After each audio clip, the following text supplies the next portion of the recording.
లో 80% deep squats చేయలేరు. ఒకవేళ చేసిన హెవీ లోడ్స్ తో స్క్వాట్స్ హోల్డ్ చేయలేరు. ఒకవేళ అది చేసిన deep squat loaded lateral shifts అయితే చేయలేరు. మీ యాంకిల్స్, హిప్స్ అండ్ నీస్ మొబిలిటీని ఛాలెంజ్ చేసేది స్క్వాట్స్ లాటరల్ షిఫ్ట్. ప్రెజెంట్ వీడియోలో అయితే జస్ట్ 110 కేజెస్ తో చేస్తున్నా. I can go max up to 130 kgs. మీరు కూడా ఒక ఎక్సర్సైజ్ లో మెయిన్ గా 3 థింగ్స్ ఉండకూడదు. దీంట్లో 3 ఉన్నాయి. ఎస్, హెవీ లోడ్ వల్ల జాయింట్ స్ట్రాంగ్ అవుతాయి. అండ్ ఎస్, డీప్ స్క్వాట్ వల్ల మొబిలిటీ ఇంక్రీజ్ అవుతుంది. అలా అని హెవీ వెయిట్ బ్యాక్ మీద పెట్టుకొని అటు ఇటు స్వింగ్ అయితే అది కూడా స్ట్రెచ్ పొజిషన్ లో ACL, PCL, ankle uncomfortable position లో ఉంటాయి. అంటే టేరింగ్ ఛాన్సెస్ ఎక్కువ. మన దగ్గర మల్టిపుల్ స్టడీస్ ఉన్నాయి ఐసోమెట్రిక్ హోల్డ్స్ యూజ్లెస్ అని. ఈ స్టడీలో క్లియర్ గా మెన్షన్ చేశారు అసలు ఎందుకు స్క్వాట్ లో ఇంజరీస్ అవుతున్నాయని. ఇన్ఫాక్ట్ మనం టెక్నికల్లీ లిగమెంట్స్ అండ్ టెండాన్స్ ని స్ట్రెంథెన్ చేయలేము. We have to just protect them. దాని చుట్టూ మజిల్స్ ని స్ట్రెంథెన్ చేయాలి అంతే.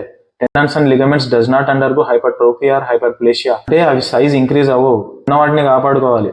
But there are some studies that shows that elite powerlifters have stronger joints when compared to normal people, but it's still debated. Heavy barbell back మీద ఉన్నప్పుడు మనం అటు ఇటు స్వింగ్ అయినప్పుడు, లాటరల్ షిఫ్ట్ చేసినప్పుడు gravity, I think you know physics, heavy weight తో eccentric position లో కొన్ని సెకండ్స్ కంటే ఎక్కువసేపు హోల్డ్ చేస్తే కాల్షియం అయాన్ సెల్ లోకి రష్ అవుతాయి from sarcoplasmic reticulum to sarcoplasm. దీనివల్ల సెల్ అసిడిక్ అవుతుంది. కొన్ని సెకండ్స్ కంటే ఎక్కువసేపు హోల్డ్ చేస్తే it leads to cell death.